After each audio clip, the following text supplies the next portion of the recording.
અંતિમ સ્પેશિયલ બોર્ડમાં જ્યારે કોંગ્રેસના સાગઠિયા પહોંચ્યા જીપીએમસી બુક લઈ, તેઓએ ગેરકાયદે બાંધકામને લઈને જે આરોપ લગાવ્યા હતા, સ્ટેન્ડિંગ ચેરમેન જયમીનભાઈ ઠાકર આપણી સાથે જોડાઈ ગયા છે. જયમીનભાઈ, જે પ્રકારના આરોપો નીચે લગાવવામાં આવ્યા છે, સાગઠિયા દ્વારા કહેવામાં આવ્યું છે, વસરામભાઈએ કહ્યું કે ગેરકાયદે રૂજ છે. કોર્પોરેશનમાં પ્લાન મંજૂર કરીને હું બાંધકામ કરું છું, મારું મકાન બનાવું છું. મારું મકાન જૂનું હતું ને એમાં રિનોવેશન આખું પાડી કોર્પોરેશનમાં પ્લાન મંજૂર કરાવીને કરું છું. વિપક્ષનો જવાબ ના, તમે મને પૂછ્યો છે એટલે હું જવાબ આપું છું.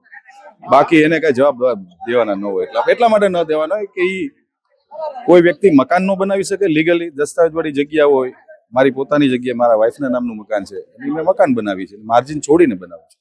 બિલકુલ, એમને એવું કીધું છે કે જે ટીપી અંતર્ગતની, જે ટાઉન પ્લાનિંગ અંતર્ગતની અમુક ક્યાંક ગેરકાયદેસર થઈ છે બાબત અને માર્જિન છોડ્યા વગરની છે. આ સ્પષ્ટતા શું કરવી છે? ના, પૂરેપૂરા જીડીસીઆર ના નિયમની, ટાઉન પ્લાનિંગ ના નિયમ મુજબ માર્જિન છોડીને કરી. સ્વાભાવિક છે, એ તો કરતા હોય, વિરોધ તો કરે. હવે આજે અંતિમ આવનારા સમયમાં કઈ રીતની જયમીનભાઈ ઠાકર નગરસેવક હવે પૂર્વ થઈ જશે, પણ કઈ રીતનું રહેશે કામ? અમારા ભારતીય જનતા પાર્ટીના અમારા કાર્યકર્તા તરીકે અમારા એક સંસ્કારો હોય છે કે આ એક વ્યવસ્થાનો ભાગ છે કે કોર્પોરેટર તરીકે આજે આવતીકાલે અમારી ટર્મ પૂરી થાય, પરંતુ લોકસેવાના કાર્યો અમારા બધા જ કોર્પોરેટરો, ચૂંટાયેલા જનપ્રતિનિધિઓ જે પૂર્વ થવાના, એ બધા જ લોકો અમે કાલથી અમારે રૂટીન કામગીરી હોય. અમે એવું વિચારતા નથી કે આજે આવતીકાલે પૂર્વ થઈ જશું.